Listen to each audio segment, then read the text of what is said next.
attendees are in listen-only mode. Hello and welcome to the presentation of the South Atlantic Coastal Migratory Pelagics Framework 2013. My name is Carrie McLaughlin. I'm Council Staff Lead for the Mackerel Amendments. And I'm going to walk you through the actions and alternatives in this amendment. First, I want to review the federal fisheries regulatory process.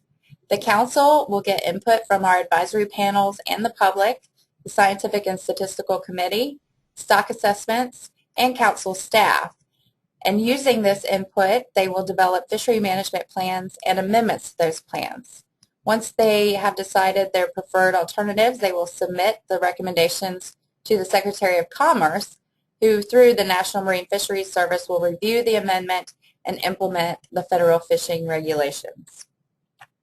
For this amendment, the South Atlantic Council initiated development in June 2012. We had informal discussions at our August 2012 public hearings to talk about potential framework actions and some issues with the king mackerel and Spanish mackerel fisheries. In October 2012, the Scientific and Statistical Committee and the Social and Economic Panel reviewed the actions and provided input to the Council. In April 2013, our Mackerel Advisory Panel met, and they also reviewed the actions and provided input to the Council. In June 2013, the Council selected a preferred alternative for one action and approved the document for public hearings. And we're having our public hearings in August 2013.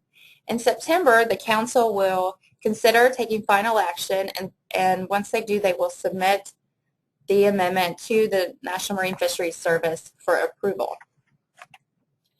This amendment has two actions. The first would modify restrictions on transfer at sea and the gillnet allowances for Atlantic migratory group Spanish mackerel. And the second action would modify the king mackerel commercial trip limit in the East Coast Florida Subzone. Why is the South Atlantic Council proposing these actions? For Action 1, currently the transfer at sea is prohibited for Spanish mackerel because it's a species that's under a commercial trip limit. Also, you can only have 2 gillnets on board for Spanish mackerel commercial harvest. Sometimes a vessel will exceed the daily trip limit in one set of a gillnet, and so these provisions would set up a way for part of that gillnet to be transferred to another vessel that hasn't reached this trip limit. And the point of this would be to reduce the dead discards and to minimize waste in the fishery. The second action would modify the Atlantic migratory group king mackerel trip limits just for the East Coast Florida Subzone. Currently, there is a system set up where there is actually a step up if a certain amount of the quota hasn't been met, and this will sometimes cause a glut in the market or can minimize reduce their opportunities to fish during certain parts of the year. So working together, the Council is setting up a way to change the trip limit throughout the year based on how much of the quota has been met. So what areas would be affected by the proposed actions? These two figures show the boundaries, and these will just be affecting for king mackerel the Atlantic group of the Florida East Coast Subzone. These figures show that East Coast Subzone, which is at the Flagler-Volusia line to the Miami-Dade Monroe County line in Figure A. For Spanish mackerel, this would only affect the Atlantic group, which is the Miami-Dade Monroe County line all the way through the Mid-Atlantic region. So we'll go through each action and talk about the different alternatives, and then a little bit about the potential effects of each alternative. So Action 1 would modify the restrictions on transfer at sea and the gillnet allowances for Atlantic migratory group Spanish mackerel. Alternative 1 is no action, so this would maintain the status quo in which you could not have more than 2 gillnets on board, and there would be no transfer at sea for Spanish mackerel because it's under a commercial trip limit. Alternative 2 sets up a way for the vessels to transfer a part of their gillnet if they have exceeded the daily trip limit with one set. And so specifically, it would allow It would allow that the receiving vessel to have more than the 2 gillnets on board and allow the transfer at sea for Spanish mackerel. And the council has set up very specific conditions for this to occur. It would have to occur between 2 vessels that have a valid Spanish mackerel commercial permit and also are using allowable net gear.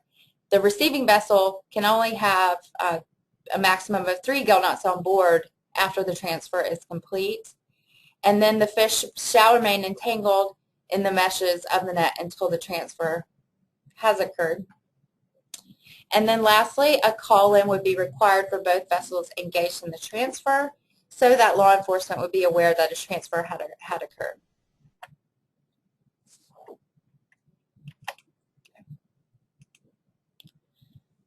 So we have also included a very specific description of how this transfer at sea may occur.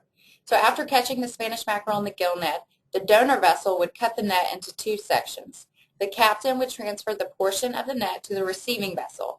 The receiving vessel would accept the portion of the net and retrieve that portion on the vessel. Call-in by both vessels should be made prior to the net being cut.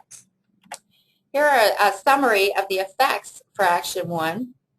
Under the no action alternative, the biological impacts would be minimal, but the potential benefits to the commercial Spanish mackerel fishermen would not occur, and those would be that they would be able to minimize waste and discards by being able to transfer part of that net.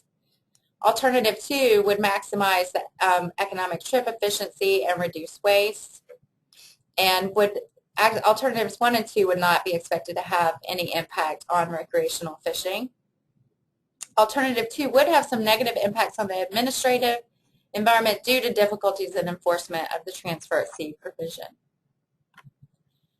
Action 2 would modify the king mackerel commercial trip limit in the East Coast Florida Subzone. Alternative 1 is no action and would maintain the status quo. So currently in the Florida East Coast Subzone, from November 1st through January 31st, the trip limit is 50 fish. Starting on February 1st and continuing through March 31st, if 75% or more of that subzone's quota has been taken, it will remain at 50 fish. But if less than 75% of the quota has been taken, the trip limit increases to 75 fish. There are 4 additional alternatives. 1 would keep the trip limit at 50 fish the entire fishing season, November 1st through March 31st. Alternative 3 would raise it to 75, but keep it the whole 75 fish throughout the entire season of November 1st through March 31st. And then the preferred alternative would set the trip limit from November 1st through the end of February at 50 fish, and then that last month, starting on March 1st, continuing through March 31st, if 70% has been taken, it will remain at 50 fish, but if less than 70% has been taken, it will there will be a step up to 75 fish. A little bit of the summary of effects. The biological impacts of all these alternatives are expected to be neutral or positive because this the king mackerel is under an ACL. So overall, that ACL of the accountability measures will close the fishery when the ACL is met. Alternatives 2 and 3 would provide more stability. Those are ones that are 50 fish throughout the season or 75 fish throughout the season.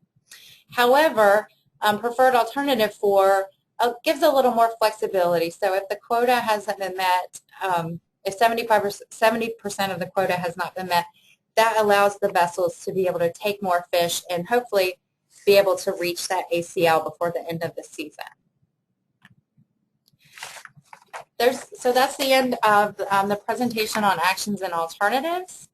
The public can submit written comments by August 18th, and we provided the address, and then you can also email them and fax them in. You can also look on our website, www.safmc.net, under the public hearing section to get more information or to find the address and email address. Here are the public hearing dates and locations. They will all be held 4 to 7 p.m. except for the Mid-Atlantic Council meeting public hearing, which is 4 to 5 on August 14th. And you can direct any questions to me, Carrie McLaughlin. You can call at the office or send me an email, and then general questions can go to Kim Iverson or Amber Von Harten. You can also find us on Facebook and follow us on Twitter. Thanks.